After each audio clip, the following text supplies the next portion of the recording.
The World Trade Center, unmistakable in its silhouette against the sky.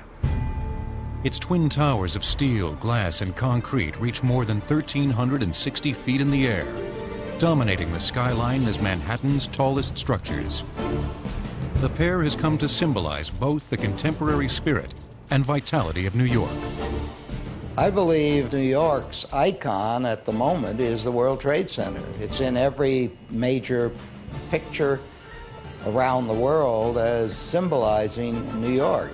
I think anyone who studies it on a certain level falls in love with the World Trade Center. No matter what you think about it aesthetically, no matter what you think about it politically or culturally, no matter how you think it looks on the skyline, the fact that human beings have the ingenuity to be able to do this kind of thing is, you know, kind of stunning and affirming in an odd kind of way. Nothing else like this had ever been built before or since. And I think the beauty, the architectural beauty of the World Trade Center is subtle and it's easy to underestimate. Each tower is 110 stories high, each floor an acre in size. Under each roof, 4 million square feet of space. But the towers are merely the focal point of what is an extraordinary complex of 7 buildings. In all, there are more than 12 million square feet of enclosed space. You have to imagine a small town concentrated vertically rather than spread out over 1,000 acres. It's concentrated on a 16-acre site. 40,000 people work here. Another 2 million visit each year. And although the complex was built to be a center for international trade, the reality is that few businesses here have much to do with foreign trade. Some 325 companies, from stockbrokers to high-tech firms, share this prestigious address with the U.S. Customs House, a Marriott hotel, and Manhattan's largest indoor shopping mall. Subway lines intersect here at the World Trade Center, so people can come in underground, never get wet, never get snowed upon, go to their office, go downstairs, do their shopping, grab lunch, come back to their office and go home underground, and you never go outside. So it's a city within a city. And supporting the city within a city is an elaborate infrastructure, dependable and vigilant. There's a whole building that exists inside of the World Trade Center that nobody gets to see because it's what runs the building, including all the stuff downstairs, the massive systems, electrical, air conditioning, and other, that actually allow us to sit here pretending that we're in a natural environment. Nothing could be less natural than a super tall building. Nothing could be less natural for its time than a building like the World Trade Center.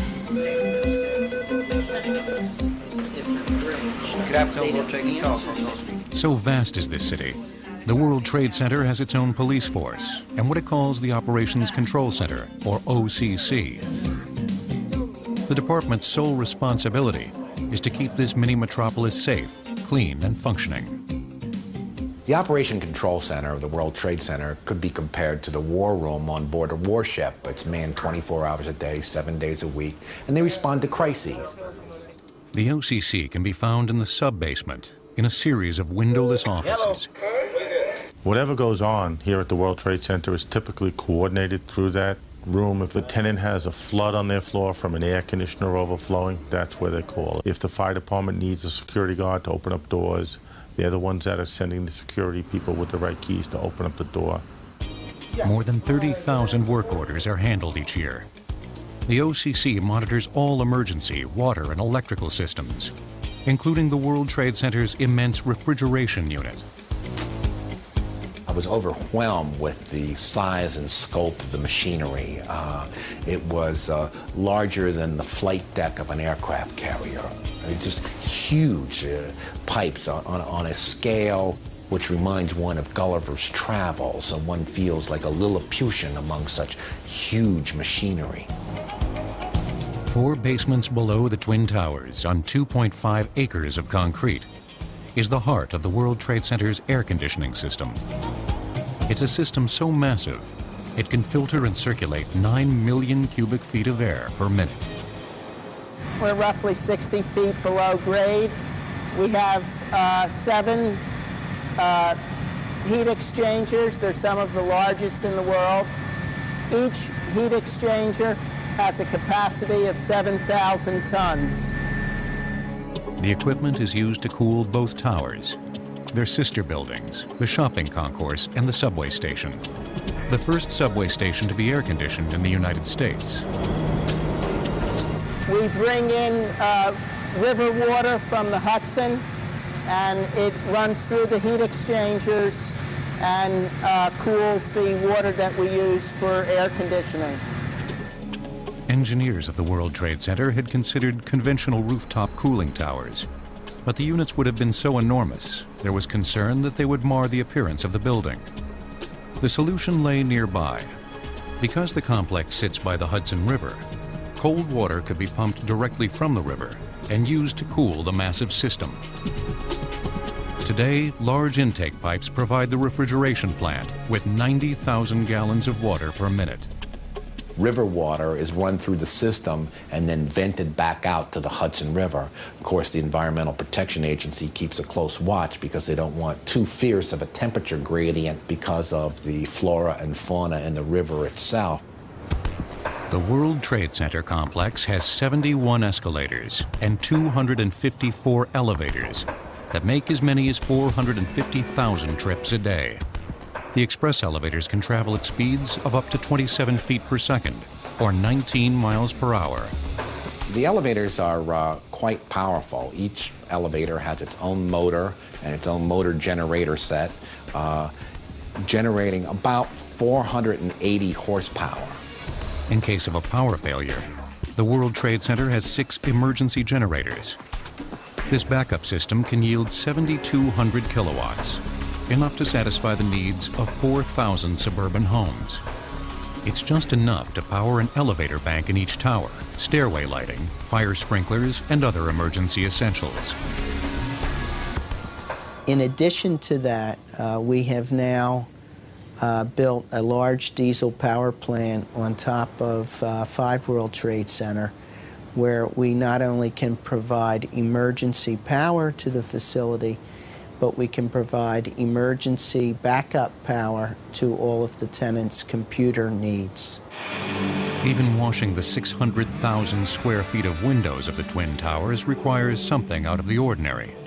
Something dreamed up by its architect, Minoru Yamasaki, who was afraid of heights and did not want to have workers hanging over the side while washing the building. Automatic window washers were custom designed for each tower. Attached by cable and controlled by an operator, each moves along a rail at the top of the building and down miniature tracks embedded in the exterior columns. The window washing machines are marvelous pieces of machinery. Each one has a set of nylon brushes. 2 brushes, 18.5 inches, exactly how much is windows from 106 all the way down to the 9th floor. And a squeegee, and a 20-gallon tank, which holds a dose of detergent. And these machines go up and down the sides of the buildings, between the columns, cleaning 1 column of windows at a time. I clean with this machine half an hour, 100 windows for half an hour. 20 minutes going down washing, slow speed. 10 minutes comes up on fast speed. Then I move to 1 column to the other and send the washer again. For half an hour I am free. The washer does everything. The machine takes a full day to clean 12 window columns, 5 days to clean an entire side. When one side is finished, turntables on the roof guide the machine in position for the next side. In a month's time, it will have done all 4 sides and repeats the process. This is done just like clockwork from March to December. However, during the winter months, the operation is suspended because the water would freeze. Every corner of this synthetic city reveals the unexpected. Underground, as congested as any street in Manhattan. A loading dock where hundreds of trucks jostle for space to unload deliveries. 1,377 feet above, on the South Tower, the world's tallest outdoor viewing platform. On clear days, visibility is 45 miles with dazzling views of New York and New Jersey. Today, the World Trade Center has become an icon for success, ambition, and Manhattan itself. We see it in ads and on television. We've become so familiar with it that it's now entwined with the New York of our imagination. And remarkably, after all this time, it continues to inspire awe. But the sheer size of them, I think, represent a moment in history that is lost today, and that we can only look back and be impressed with the ambition and the almost heroism of the project at the time. Uniform in color, but constantly changing with the light, the towers of the World Trade Center are among the most distinctive on the globe. To conceive something on this scale would take a diligent corps of visionaries and engineers. Completed in 1974, the Twin Towers remain the tallest buildings in New York City. That's a venerable accomplishment given the city's long history of erecting skyscrapers to rival those that came before. But neither the World Trade Center nor any other tall building would have been possible without two engineering developments. First, the elevator. You can't have a tall office building without the elevator. And the first commercial building that was built with an elevator was the Equitable Life Assurance Company's headquarters on Broadway, built in the late 1860s. The next major advance was the development of the steel skeleton frame, which occurs in 1888 when the Tower Building is built, which was probably the world's first building with a steel skeleton frame. With the steel skeleton and the elevator, the Manhattan skyline began an extraordinary transformation. Within only a few years after the Tower Building was completed in the late 1880s, you have enormous skyscrapers being built that were rising 20, 30 stories. These would not have been possible either if the economics hadn't changed, if banking and commerce and trade and the insurance businesses weren't growing. During the first decades of the 20th century, some of New York's most famous skyscrapers were built. In 1903, the Flatiron Fuller Building. In 1909, the Metropolitan Life Tower. And in 1913, the Woolworth Building. The next great growth of skyscrapers occurred in the 1920s. It culminated in 1930 and 31 with buildings like the Chrysler Building and, of course, the Empire State Building, which was the world's tallest building for the 40 years before the World Trade Center. During each one of those cycles, there was a boom in the economy that drove the heights of buildings ever taller. It was during the euphoric boom years immediately following World War II that New York lawmakers conceived the idea of an international or World Trade Center. They expected an increase in global trade and believed New York could be more competitive with other port cities if all businesses related to trade were housed under one roof. The idea came about that there would be a big trade mart based on the ancient fair in Leipzig, which went back to the Middle Ages. There would be a fair, a permanent trade exposition in New York where people from all over the world could come and show their goods. But when market research revealed that the city would benefit more by modernizing its ports, the idea was scrapped. It wouldn't resurface again for more than a decade, and only then under the aegis of urban renewal and the influence of one of New York's most famous heirs, David Rockefeller, grandson of Standard Oil founder and billionaire John D. Rockefeller. In 1958, Rockefeller spearheaded what was called the $1 billion plan to stimulate business and revitalize Lower Manhattan. His vision was to spend $1 billion of private and public monies to create a kind of gleaming futuropolis. The core of this thing is going to be this great public purpose, a World Trade Center that will secure the future of New York City's port forever. So they said, well, here's all this stuff we can demolish over on the east side. This, by the way, is where the South Street Seaport is today. All the preserved buildings are today. But at that point, it was considered fair game. They're 19th century buildings. Knock them down. It should also be pointed out that David Rockefeller's brother was Nelson Rockefeller, who was the governor of New York. So this is very helpful in pushing the project through. In fact, some people have said that the Twin Towers should be renamed David and Nelson. To fund and build the new project, David Rockefeller and his supporters turned to the Port Authority, an agency chartered in 1921 by the states of New York and New Jersey to build and operate any terminal or transportation facility within a 25-mile radius of the Statue of Liberty. The Port Authority is a hybrid creature, partly a government agency and partly operating as a private business. No one else had quite the same combination of deep pockets and financial resources, the right of eminent domain, and the technical engineering skills to launch a big project. The other great power that the Port Authority has stems from the nature of public authorities in general. If you want to build a project that costs $1 billion, you simply sell bonds to do that, and then you charge rents or tolls or something like that to pay those bonds off. The self-supporting agency built, owned, and operated several megastructures, such as the Lincoln Tunnel and the George Washington Bridge. By the early 1960s, the World Trade Center project was added to its portfolio under the auspices of Port Authority Director Austin J. Tobin. There was a kind of professionalism that the Port Authority was known for in its engineering and its planning and its whole way of carrying things out, which was really impeccable. Really impeccable. And Tobin was the guy who did that, and he was the central point of control. He was the Sun King. It was decided, okay, it's going to be a large project, it's going to be done by the Port Authority, it's going to be concerned with world trade. So far, so good. The original plan was to put it on the east side of Lower Manhattan. Bear in mind that the Port Authority is a bi-state agency. So understandably, the governor of New Jersey was concerned. He said, well, you're building this World Trade Center for New York. What are you going to do for us? The Port Authority agreed to take over New Jersey's bankrupt Hudson and Manhattan Commuter Railroad, now known as PATH for Port Authority Trans-Hudson.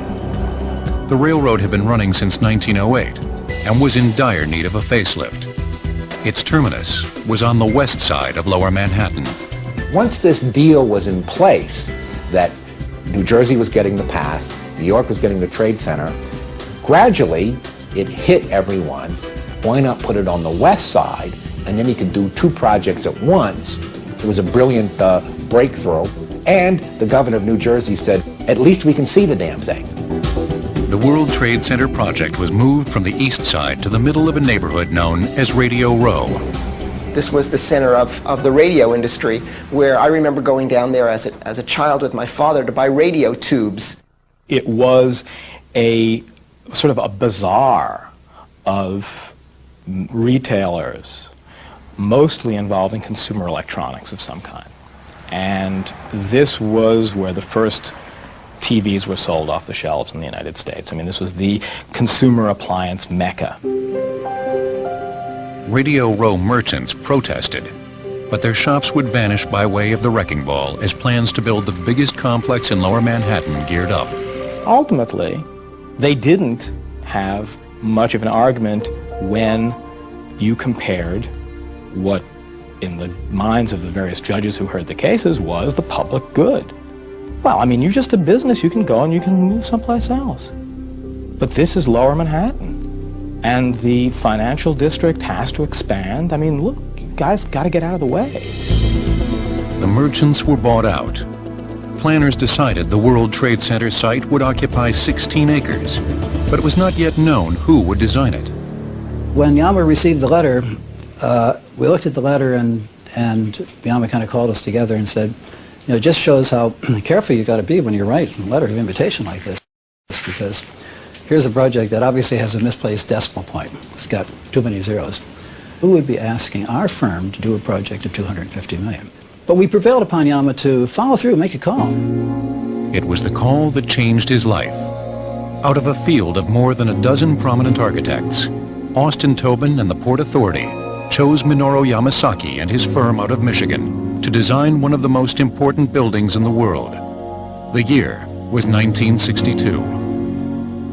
Yamasaki was a rather strange choice as an architect because he had never built anything on this scale before, and most of his previous buildings had been rather precious boxes. buildings that were detailed and ornamented in a way that you wouldn't expect to relate to the size of the World Trade Center. He was also famously a strange pick because he had fear of heights. What impressed the Port Authority was Yamasaki's grasp of engineering and his character. He was a self-made man, rising from a hard-scrabble childhood in Seattle to acclaim as an award-winning architect. They saw someone who was similar in some ways to them and to their values. This was not an architectural prima donna. Yamasaki and his team went to work studying and designing over 100 different schemes and models. There were times when something would just simply go wrong. Yama would look at it and would see the flaws in it quickly and very compassionately say, let's try a little something else. Yamasaki finally settled on a two-tower development between 80 and 90 stories tall. Its plaza was evocative of the Piazza San Marco in Venice. Light poured into interior public areas, and windows were designed shoulder width to give people a sense of security, no matter how high the floor. But the Port Authority wanted to make one important change. Given the square footage demands of the World Trade Center project, the Public Relations Department began to say, well, why not make it the tallest building in the world? He was very, very nervous about that because of the cost of pushing those extra floors in. He was fearful that the economics of the project would dictate to stripping away some of the things at the ground level for the planting in the plaza, the flowers in the plaza, the sculpture in the plaza. And even in the lobbies, the amount of marble that's in the lobbies, the stainless steel doors, all of these things that he was so fond of. The budget was increased. Little, if anything, would be scaled back. And the famous 1,250-foot Empire State Building, the tallest building in the world since 1931, was about to be eclipsed by the new 1,360-foot towers of the World Trade Center. The World Trade Center was conceived back in the 1960s when I think American ambition and a faith in technology was really at its peak. If you think of the other sort of supersized topics of the day like jumbo jets, you have some sense of the sort of ambitious love of bigness that the World Trade Center represents. But to achieve that bigness, it would take engineering innovations and an army of workers manning revolutionary equipment. Since it opened in 1931, the Empire State Building had held the title of the world's tallest building. Now, over 35 years later, the formidable task presented to engineers and architects was how to build a structure 100 feet taller than the Empire State Building, and do it twice. This massive undertaking presented a number of unique and complex challenges. First, there was the matter of the building site itself. A major problem in the construction of the World Trade Center was the fact that it was going to be built in Lower Manhattan in an area which was fundamentally fill. You have to think about the geology of the area. Lower Manhattan represents the confluence of two large rivers and the ocean. Since the 1600s, the waterfront had been extended by over 700 feet by landfill operations. It had been filled with dirt, rubble, old piers, and wharves. To reach bedrock, engineers would have to dig down 65 feet and at the same time not disturb the foundations of the surrounding buildings. If you start to dig a hole, what happens is that if you only go down 3 feet, your hole fills up with water. They needed to dig not just a 3-foot hole, but a very, very large hole. It would have been the equivalent of pumping out the entire Hudson River. Not only that, even if you were able to pump all the water out, which is virtually impossible, the surrounding buildings would have collapsed. The first obstacle then was how to control and remove the water while laying the foundation of the enormous structures.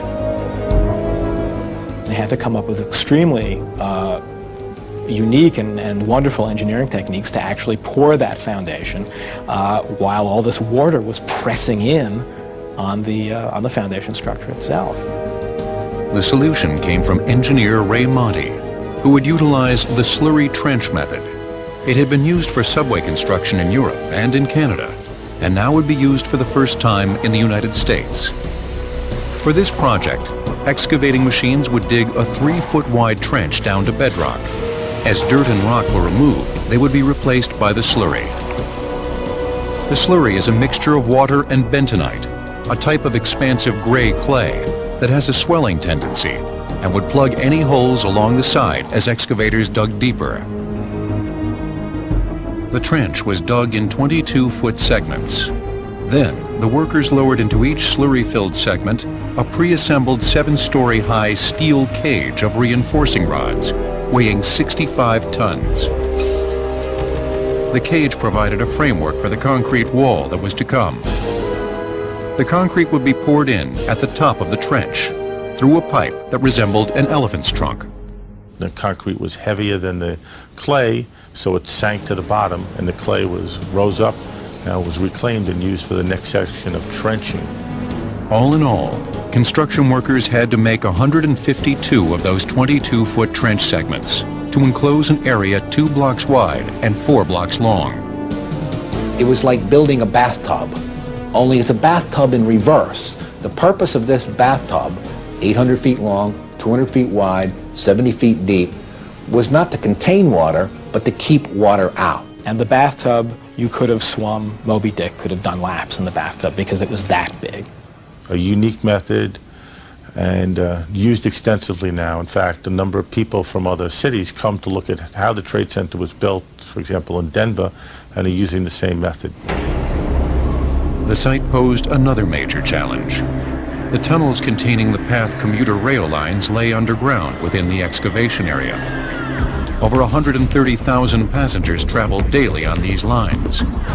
They had to dig around these extremely ancient cast iron tunnels for the Hudson Tubes, what is now the PATH, Port Authority Trans-Hudson commuter line. And these were really, really old, fragile, literally tubes in which these trains ran. And to do the foundation work required almost microsurgery to excavate all around these and support them while they were doing all the foundation work and then raising the building over it. The fragile tubes were supported in protective cradles 40 feet in diameter while excavation continued around them. We had to protect them over about 4 years while we were building from scratch to completion. All the time, kept them running, never created inconvenience for the passengers. Once excavation was complete, there was the burden of moving the excavated landfill. To remove the 1 million cubic yards or 100,000 truckloads worth of landfill, the solution by Austin Tobin seemed to be a win-win situation. Instead of carting this dirt all the way to New Jersey or hauling it way out to sea, simply place it on the west side of West Street. But not just to dump it in the river, but to carefully contain it within a series of cofferdams, such as, in effect, you would be increasing the size of New York City. And that's precisely what they did. They measured out an area just west of West Street, which would extend 700 feet out into the Hudson River, be 1,400 feet long, in other words, about the size of 6 city blocks. They built a drum-shaped box of cellular cofferdams, a watertight enclosure to hold the material excavated from the building site. These were really like big sunken cylinders, each 63 feet in diameter, each one feet in diameter, each one filled with 6,000 cubic yards of sand. So you would create this barrier 700 feet out to the river and 1,400 feet long, behind which you would put the excavated fill and thus create 23 acres of new land. As a result of the excavated material, the landfill created some of the most valuable real estate in the country. New York got $90 million worth of land that would eventually become Battery Park and the World Financial Center. Although the foundations were in place, there was still the problem of bringing thousands of tons of steel up over 100 floors. In past construction of skyscrapers, derricks were used. But a derrick had to be constantly lifted to a higher position, 1 floor at a time, costing several man-hours. Derricks also had to be powered from the ground, with extremely long cables running down through the floor already built. The answer was a self-powered crane that came from across the globe. These were the so-called kangaroo cranes, nicknamed because they're coming from Australia, and they were put at the corner of each building.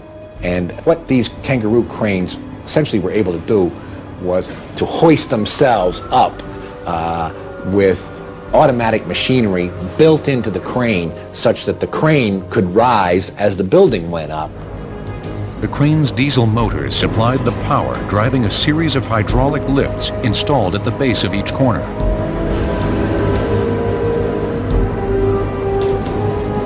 Then an interesting problem at the very end is how do you get the kangaroo crane down? And the way that was done is they had to be disassembled and brought down by elevator. The cranes would raise a structure unlike any in the world. Before the buildings would be finished, more radical construction and engineering methods would forever change how skyscrapers were built.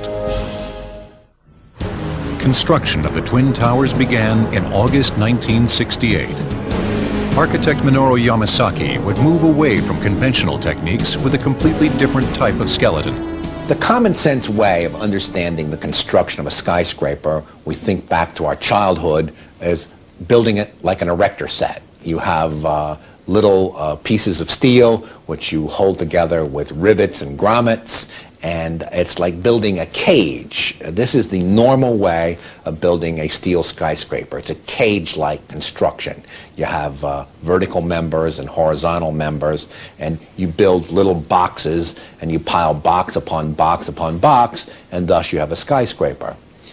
Yamasaki wanted something different. What he decided on was a revolutionary way of constructing high-rises, the exterior skeleton system. What Yamasaki came up with, in conjunction with structural engineers, is to make the skin of the building much stronger so that you wouldn't need internal columns. Ever since the 19th century, skyscrapers have been built with a network of interior supporting columns. Their exterior walls were merely curtain walls that admitted light and kept out the rain. But in the World Trade Center, its tough exterior walls would carry the vertical loads and have the strength to resist the enormous force of lateral winds as well. High-strength steel that had not been available before made this possible. A good analogy, I think, to explain it is the World Trade Center towers are like stalks of celery. The rigidity comes from the outside, not from the inside. And this also accounts for their unique appearance.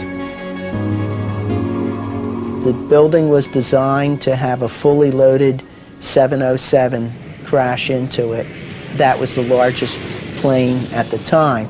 I believe that the building probably could sustain multiple impacts of jetliners because this structure is like the mosquito netting on your screen door, this intense grid, and the jet plane is just a pencil puncturing that screen netting. It really does nothing to the screen netting. To achieve this kind of strength, engineers conducted two comprehensive tests. The first was a boundary layer wind tunnel test. Scale models of the World Trade Center, along with a large section of the city, were put into a wind tunnel. Planners spent hours doing mathematical stress calculations of various wind effects on the building. With the World Trade Center was the first time that for a high-rise building that comprehensive boundary layer wind tunnel studies had been performed. And previous to this, people had studied the effect of wind for aeronautical projects, for use in cars, designing cars, but for buildings it had not been used. 30 years later, that type of testing is standard practice in the structural engineering industry. The second was a human sensitivity test. They created a very interesting experiment. The bait for this particular experiment is they were offering free eye examinations. And unbeknownst to the people, while they were getting their eye exam, it was a legitimate deal. They did get the eye exam. But what they didn't know was that the room in which the eye examination was taking place was being subjected to variable forces of sway. And what they were trying to determine is how much sway would the average person tolerate before he or she started to object. Amazingly, people tolerated sway equivalent to that caused by 150-mile-per-hour winds. The exterior skeleton system also allowed for a maximum of open, usable, and rentable column-free floor space. This helped create another engineering first. Two buildings, each 110 stories high, could have produced a maze of elevators. Tobin and Yamasaki avoided that problem by borrowing a key concept from New York's famed subway system. They proposed dividing each tower building into 3 parts or zones. Each zone would have its own lobby, and people would be able to transfer from express to local in the 2nd and 3rd zones. Initially, the idea was almost shot down. Austin Tobin, who was the executive director of the Port Authority, had a blue ribbon panel of architectural experts. And the blue ribbon panel unanimously said that the tenants would never accept such an arrangement, that it had never been done before, and that people would not tolerate the waste of time of taking 2 separate elevators to reach their destination. But Tobin continued to move forward, and even asked Otis Elevator to build pioneering elevators with sliding doors in both the front and the rear. The first people in the elevator were also the first people out.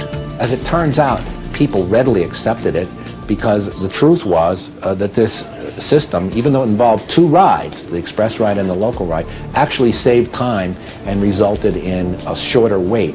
We're essentially 3 buildings stacked one on top of another. A unique concept now used in numerous other super high-rise buildings around the world, whether it be Shanghai or Malaysia, but very innovative at its time. During the building of the World Trade Center, each problem faced by engineers and contractors resulted in a revolutionary solution. This building is not just a machine, it's an intelligent machine, or a smart machine. And one of the things that, again, the Port Authority was way out ahead of everybody else in really marshaling the best, not just structural engineering minds, but also the best electrical and electronic engineering minds.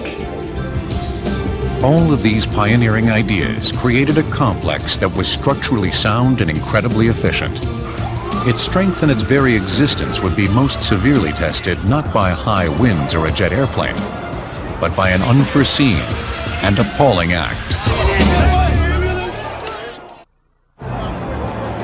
On February 26, 1993, a horrific act of international terrorism struck the United States.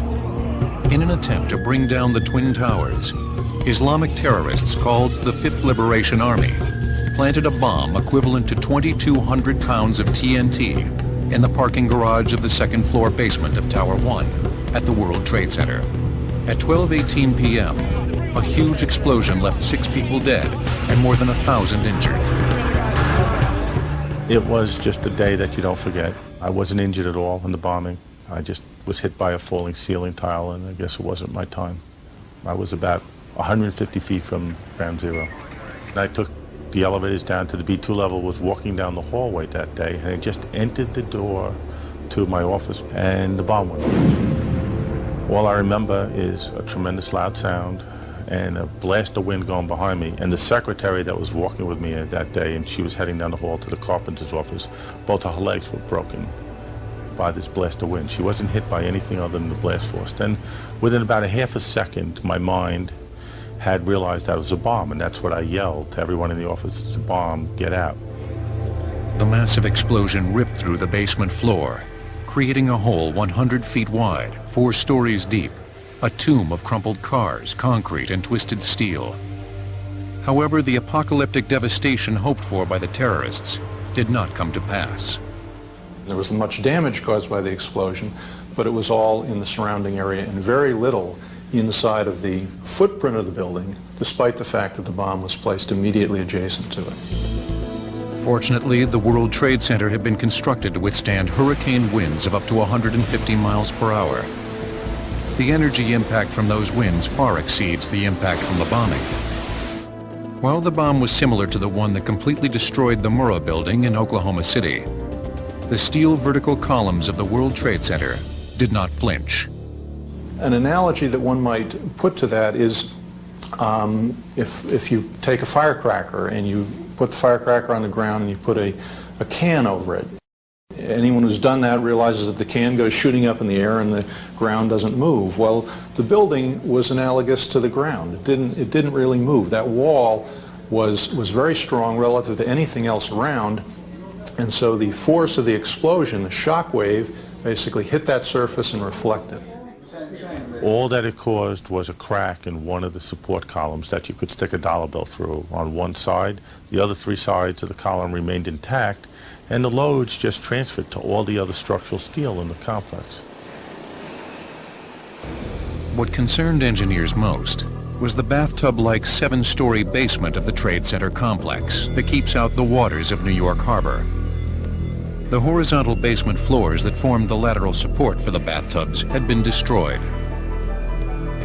The loss of the basement floors meant that the support of the bathtub walls was in question. The entire wind load is carried to these columns. New York's weather forecast presented an even greater sense of urgency. There was concern, particularly since there was a windstorm predicted for the following week, that some of these columns might in fact get some additional load due to the windstorm and would buckle. Columns can be like rulers. If you push on them enough, they'll just buckle out to the side at a given point. Within 36 hours, the damaged structural column and remaining columns were given solid additional bracing. Cleaning the extensive debris was another priority. It was a massive, almost like Normandy or D-Day. The cleanup operation was on a heroic scale. The engineering reconstruction was on a heroic scale. Working round the clock, an army of engineers, maintenance people, and construction workers removed over 6,000 tons of debris. Final cleanup and repair costs reached more than $500 million. 20 days after the blast, the World Trade Center reopened its doors. The first tenant to move back into his office was New York Governor Mario Cuomo. It's clean, it's comfortable, don't worry about it. New emergency communications were installed at key locations, and increased security for truck deliveries and pickups were implemented. Tenants and visitors conducting business at the World Trade Center now wear electronic identification badges, and access to the basement parking lots is restricted to tenants only.